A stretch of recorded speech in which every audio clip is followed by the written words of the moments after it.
Marie, Madame la sénatrice, chère Laure, Monsieur le sénateur, cher Jean-Raymond, Monsieur le maire de Morsan, donc mon cher Olivier. Alors, au niveau de la Poste, bon, il y a Monsieur Pouzin que nous on se connaît depuis le début du projet, en tous les cas, on a beaucoup travaillé. Madame Surdon, qui finalement est la patronne, de ce que j'ai pu comprendre. C'est pour ça que Monsieur Pouzin se tient à carreau. Et Madame Buvalex, voilà, qui sont tous trois à mes côtés. Chers collègues élus, qui sont venus nous retrouver, qui m'encadrent, voilà, Monsieur le Préfet, chers employés, parce que sans nos employés communaux, eh bien, cette poste, hein, je vais le dire, elle n'aurait pas pu ouvrir aussi rapidement. Chers réservistes qui se cachent un peu pour la sécurité de tous, et puis naturellement, chers Saint-Triens, hein, mesdames, messieurs, je tiens tout d'abord à remercier toutes les personnalités qui nous font l'honneur d'être présents parmi nous aujourd'hui pour inaugurer l'ouverture de notre agence communale postale. Merci également à chacune et chacun de vous qui sont attachés à cette petite ville de Saintry-sur-Seine. Saintry-sur-Seine qui est une commune qui date du XXe siècle. Alors je vous fais un peu d'histoire, hein, Monsieur le Préfet, là, parce que en fait, elle s'est construite au départ, hein, c'était la ville Maury. Elle s'est construite sur la base d'éléments détruits par les Vikings. Ces fameux Vikings, qui étaient des commerçants explorateurs. C'est important puisque finalement, aujourd'hui, on parle de maintien de commerce à Saintry, certainement pas de commerce, on va dire, au profit des Vikings. Non, non, on ne dira pas ça, hein. Nous, on n'est pas normands, hein. On est juste Saintriens locaux et on se bat pour que, en tous les cas, le commerce reste et demeure sur Saintry. Donc, je ne ferai pas l'étymologie de Saintry-Haut, puisque ça, à l'époque, justement, du passage des Vikings, que Saintry s'est appelé Saint-Trio. Je dirais simplement que l'influence d'un saint dépasse parfois l'espace de sa religion propre, quand son rayonnement moral apparaît comme universel. Et c'est dans cet esprit, et comme l'ont fait nos ancêtres par le passé, que nous nous efforcerons de poursuivre l'aménagement avec tous les élus de notre groupe majoritaire, de ce beau village, pour ne pas dire cette belle petite ville, en conciliant les besoins de la population avec les modèles de construction qui lui conviennent. Alors, un petit point quand même, parce qu'on en profite, le préfet est là. La loi SRU, cette loi qui nous fait tant de mal, hein, n'est-ce pas? Tant de mal, mais qui a fait l'objet de modifications grâce à la loi 3DS. Non, je dirais tout simplement un petit message, même si on nous impose la quantité et qu'on ne nous impose pas la qualité, parce qu'on n'a pas les moyens ici, pour être beaucoup plus sérieux, de recevoir certaines pauvretés dans la mesure où on n'a pas les moyens de transport qui leur permettraient d'accéder plus facilement aux bâtiments communautaires, qu'ils soient culturels ou sportifs. Bon, tout petit message, mais en tous les cas, on travaille bien avec les services du département et surtout de la préfecture, puisque même si nous sommes en arrêté de carence, vous nous consultez et on arrive d'un commun accord à trouver des solutions face à tous les problèmes. Je voudrais préciser que c'est en 2020, lorsque nous avons présenté notre programme de campagne, que nous nous sommes engagés à maintenir un service postal de proximité et à développer une certaine vitalité commerciale artisanale dans notre territoire, puisque la Poste était appelée à fermer, hein, du fait qu'il y avait un manque de passage. Alors là, je m'adresse à tous les Saintriens, mais aussi les Morsandiaux, n'est-ce pas, mon cher Olivier, pour faire en sorte qu'il y ait de nombreux passages à la Poste de Saintry, et également au niveau du DAB, du distributeur de billets. Donc, voilà, il faut absolument faire travailler le commerce, et j'en profite, je ne sais pas si le patron, le nouveau d'ailleurs, qui va arriver en début d'année du Proxy est là, mais petite pub pour le Proxy, parce que le Proxy va également changer de propriétaire, et puis va aménager, en tous les cas, son espace vente d'une manière différente. C'est important de le dire, parce qu'il va redynamiser, en tous les cas, les propositions qui peuvent être faites en matière de produits à tous les Saintriens, mais aussi Morsandiaux. Quand ils vont rentrer le soir du travail, ils pourront passer et faire leurs courses en même temps. Ça pourrait être bénéfique pour notre Proxy. On entend souvent parler de population qui est vieillissante, etc. C'est le cas à Saintry. On a aussi une population qui se rajeunit avec les logements qui se construisent. Et donc, il y a un besoin fort de commerce de proximité, notamment au niveau de la poste. Donc comme chacun de nous le sait, une agence postale, c'est non seulement un élément indispensable dans la vie quotidienne des habitants, mais c'est aussi un lieu évident de lien social.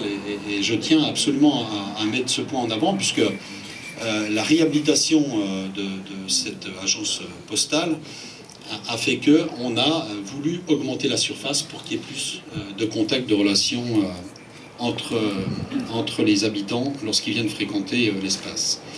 Je tiens à souligner l'importance que représente donc un tel service public pour notre quotidien, mais aussi rappeler que cette bataille menée par vos élus locaux reste et demeure dans une démarche d'aménagement de notre territoire. Entièrement réaménagé grâce au partenariat commune La Poste, que je souhaite également saluer, qui sont à mes côtés. Le nouvel espace fluidifie le parcours des clients, améliore leur confort et répond à leurs besoins au quotidien. L'ensemble des travaux qui a permis en outre d'isoler le dispositif, le distributeur de billets, le fameux DAB de la succursale, représente un coût inférieur à 50 000 €. Si on avait dû chiffrer l'ensemble des frais, on en serait à plus de 150 000. Le fait d'avoir fait beaucoup de travaux en régie, nous avons respecté la somme qui avait été budgétée, c'est-à-dire 50 000 €. Donc coup de chapeau quand même à la rapidité des travaux menés, c'est pas tout à fait fini, hein, par les employés communaux, parce qu'ils ont fait un excellent travail. Petite page d'histoire pour la Poste, hein. On sait qu'en 1477, c'était Louis XI qui avait créé le transport des messages royaux, et ce sont ensuite des offices de messages qui furent créés en 1576 pour le transport des courriers des particuliers. Et c'est Pierron Chabousset qui a créé ensuite ce qu'on appelle la petite poste de Paris, c'est-à-dire les boîtes aux lettres que nous avons aujourd'hui. Donc chacun de vous le sait, notre volonté, en tous les cas, et on l'a plus qu'affirmé, hein, politique, si on peut parler de politique, c'est avant tout de rapprocher le service public de chaque citoyen et de faciliter les démarches du quotidien au sein d'un guichet unique. Guichet unique, c'est important parce que les 3 personnes que vous allez voir à la Poste tout de suite, au moment de l'inauguration, ce sont ces mêmes personnes qui vont être à l'accueil de la mairie. Donc vous pourrez échanger avec ces mêmes employés, hein, qu'il s'agisse de l'accueil en mairie comme de l'agence postale communale. Et j'en profite, ils ne nous entendent pas peut-être, hein, mais pour féliciter toute l'équipe de Madame Constantin, qui est la responsable des affaires générales et qui s'occupe de la planification, en tous les cas, du travail de chacune des personnes qui seront à l'accueil. Donc plusieurs commerces, chers Saint-Triens, je vous le dis, devraient gagner notre commune d'ici la fin 2024. On a une proposition de laverie, de micro-crèche, de laboratoire sanguin, de centre de mise en forme, massage, etc. Et on essaye par tous les moyens de faire venir des médecins. On a même envoyé un SMS, pas plus tard que la semaine dernière, à des kinés qui ont des connaissances autour d'eux en disant que la commune de Saintry-sur-Seine dispose de 2 locaux déjà aménagés pour pouvoir accueillir des médecins, avec une possibilité d'aide au niveau du loyer sur une année. Ville sympathique où il y a de quoi accueillir et scolariser jusqu'à l'élémentaire les enfants et dans un cadre de vie assez exceptionnel. Pour terminer, enfin avant de terminer, je vous avais parlé tout à l'heure de l'invasion viking, hein, qui était des explorateurs, commerçants et pillards en plus, hein, du 8e au 11e siècle, c'est pas notre cas. Nous pourrions parler aujourd'hui de l'invasion, par contre, du consumérisme, de l'individualisme, du renfermement sur soi-même, bien d'autres choses encore. Et pour nous, il n'est pas question de succomber à la fatalité, bien au contraire, hein, mais de faire face collectivement aux différentes épreuves auxquelles nous sommes confrontés. Et puisque je parlais de vikings, il y a la Seine, le bateau, je dirais flucturam nec mergitur, c'est-à-dire flotte mais ne coule jamais. Et donc c'est dans cet esprit, contre vents et marées, que nous continuerons à batailler pour le maintien de commerce, d'artisanat, de santé de proximité et de services indispensables à notre vie quotidienne et à notre bien-être. Merci de m'avoir écouté.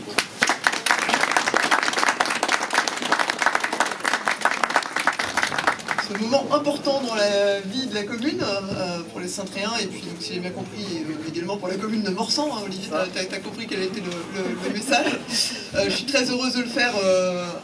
J'associe d'ailleurs les 2 sénateurs qui sont là, Laure Darcos et Jean-Raymond Hugonnet au petit mot, parce que je crois que la volonté c'est de réduire les prises de parole, mais voilà, je leur remercie de leur présence et je vais essayer d'être aussi leur porte-parole. Donc, voilà. pour dire que voilà, pour nous c'est extrêmement important, pour les parlementaires que nous sommes, d'avoir des communes qui s'engagent pour faire en sorte que la vie de la commune soit dynamique. Et on sait à quel point c'est difficile de maintenir des commerces de proximité, on sait à quel point ça a été pour toi, Patrick, et ton équipe, un engagement de longue date de reprendre ce bureau de poste, de faire en sorte qu'il puisse revivre, qu'il offre un service de proximité, tu l'as dit, aux habitants de Saint-Try, à la fois en permettant le travail traditionnel, mesdames et messieurs de la poste, du bureau de poste, l'envoi de courrier, de colis, j'oublie probablement, parce que le poste diversifie beaucoup ses activités. Donc, voilà,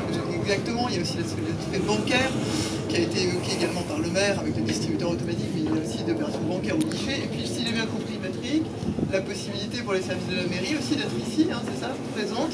Donc avoir un guichet unique ouvert à l'ensemble des Saint-Tréens pour des démarches aussi bien communales que postales et administratives. Donc c'est effectivement un service extrêmement important qui est porté à la population, et puis ça s'inscrit dans la dynamique que tu crées à Saint-Try en faisant en sorte que des commerces de proximité puissent continuer à s'implanter ici, à vivre, à apporter un service, et puis de faire en sorte que des nouveaux les rejoignent. Et ça, je crois que c'est vraiment un engagement de tous les instants, et pour ça, Patrick, je pense qu'on peut te remercier avec ton équipe, de réussir à faire en sorte que voilà, dans toutes les communes essayent de le faire, toutes n'y arrivent pas, pourtant elles déploient aussi beaucoup d'énergie, mais voilà, toi tu déploies l'énergie et tu y arrives. Donc merci pour ça, Patrick, et merci à ton équipe. Merci.